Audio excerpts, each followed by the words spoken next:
men do shit in a relationship that women don't want to do, and women do shit in a relationship that men don't want to do. Yeah, right. That's why we work together. You understand what I'm saying? Hunters Well, and gatherers. the conversation we had earlier is like, I don't want to do girl shit, right? Hunters and gatherers. Hands off. Yeah. Yeah. I don't want to do girl shit. Cool, my Right? I know. So, yeah, like, women don't want to. They don't want to even have to think or deal with certain shit. Yeah. Is where is the man's arena, and there's certain shit that men don't want to have to think about. Toss it back when she's calling you. She's like, "Should I use the Palm Olive or the Cascade?" You like, what the fuck? Let me call my mom. You know what I mean? Bad time. All right, so let me get the other one. Low self-confidence. Well, that's gonna mess the main thing. Feels undeserving of authority or respect. That goes without saying, right? That's well, that happens. That happens in any. If as a man or a woman, if you're around a man or another woman and you feel like they're better than you, then that's how you're going to approach most situations. Easily controlled or manipulative, or manipulated. Struggles to set boundaries or say no. That's any relationship, right? So that's going to breed any kind of toxic relationship. So parents, kids, yeah, wives, I agree. Spouse, whatever. But based on what the list that we have, right? Yeah, we're talking about people that we just normally equate like money with power, and power, money with like you have it all. You should have confidence. You should have this, that, and the third. Yeah, these are wives of men that are very well off. Yeah, they have clout, celebrity, whatever, money, and all that good stuff. How do they get in these type of situations where they bitch, man? Nigga love they woman, man. They love they girl. They love they main, like that's their main squeeze. You know, you there, you a married man. Ain't nothing. You got a front to be mean, like. You know what I mean? Like, no one want to be mean. You want to front, but when you can't even front, you can't even put your foot down. It's like, what's your babies? You all right. So I'll put Pat Poose in a different category. Right. Okay. But Curry, Obama, and Smith. You really feel like these dudes, it's based on them loving that chick like that? With those dudes, I kind of feel like these are men at the top of their industry, and they get so much love and so many accolades that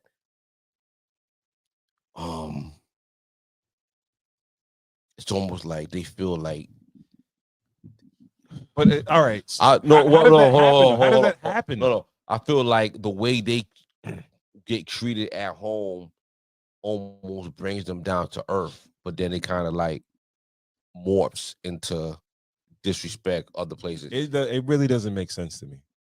It doesn't make sense to me, right? Because if you're put on a pedestal and you're revered by other men, and they show you ultimate respect, right? How is this woman going to disrespect you, right? I think there's something deeper, and I think that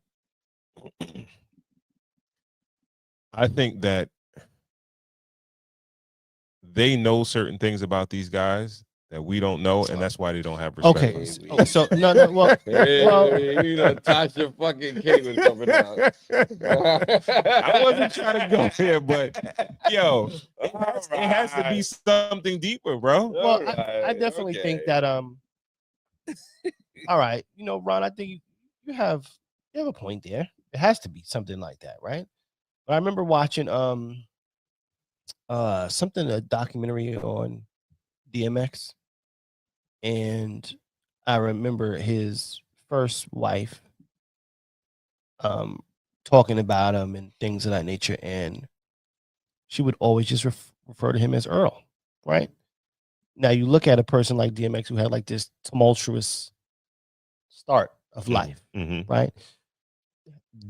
Definitely didn't have a great start to life, and he became one of the biggest stars in our genre, and anywhere he goes, he's held up to this certain level of standard. But when he comes home, it felt like the lady was quick to cut him back down to what he was prior. That's Right. And she would never refer him as ex. And, I get it to a degree.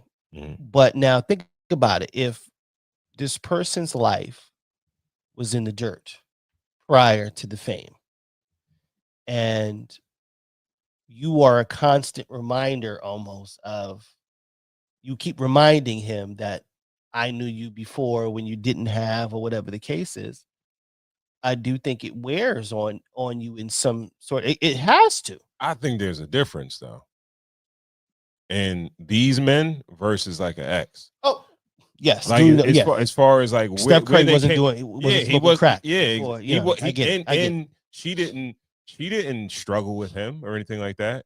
I don't believe that Michelle struggled with Barack like that. I don't think they ever struggled. But do you think that but she can refer to times when it wasn't, when it wasn't that fruitful.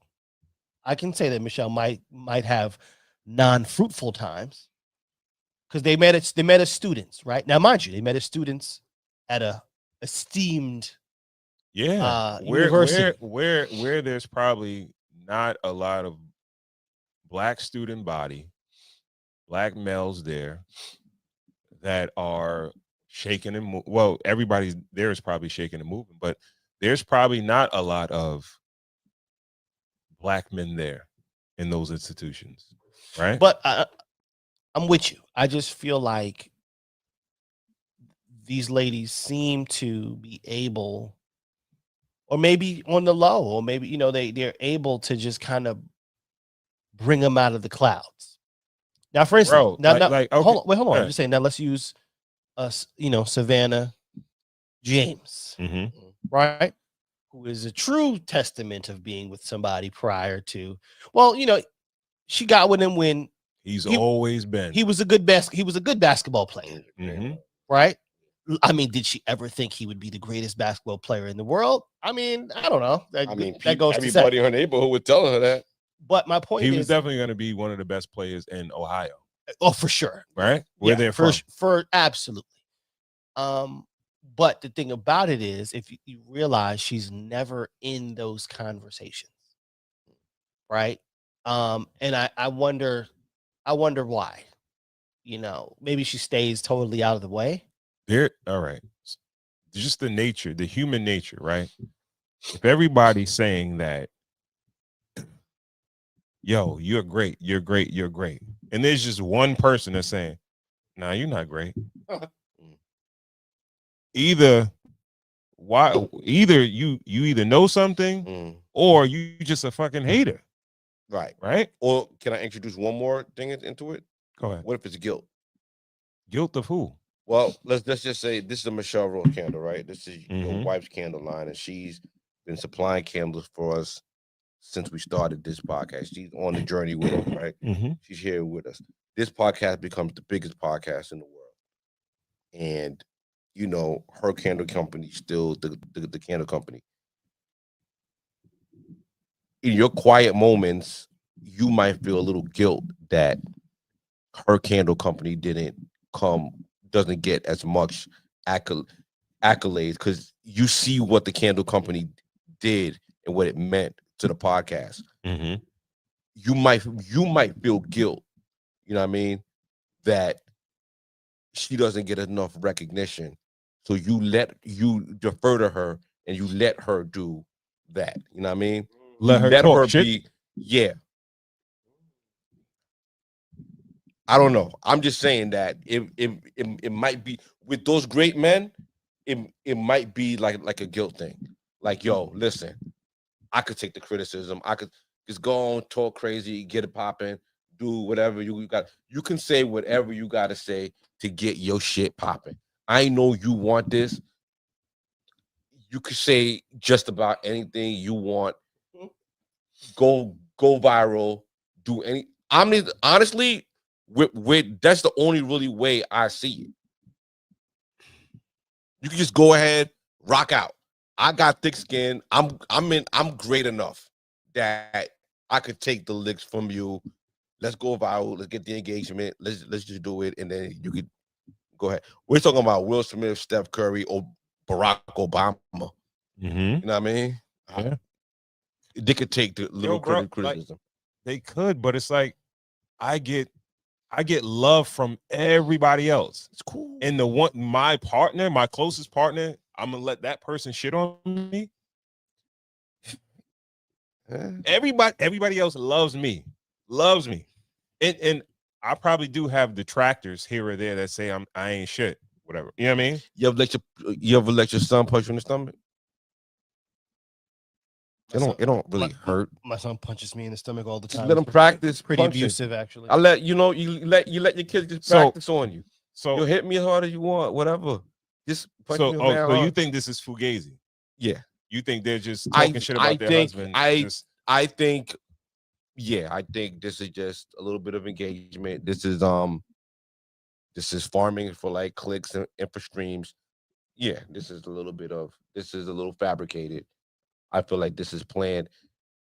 They expect these kind of podcasts like that we do, men-centered podcasts, to react like this towards them acting like that. They can do something else and still get a whole bunch of clicks. Start OnlyFans. No, they don't even have to do that. They gonna shit on their husband or show their ass. What they gonna do? They could talk about so much other shit and they still get a bunch of clicks. They're that popular. I got you. I didn't find a word on it. All right. No, that's it. Because I don't want to say nothing salacious. Because that's where my head is. Because I'm saying it's not like a coincidence that these guys have been, you know what I mean, minus Pat Poose and Steph Curry. That bean on Jada. But all right.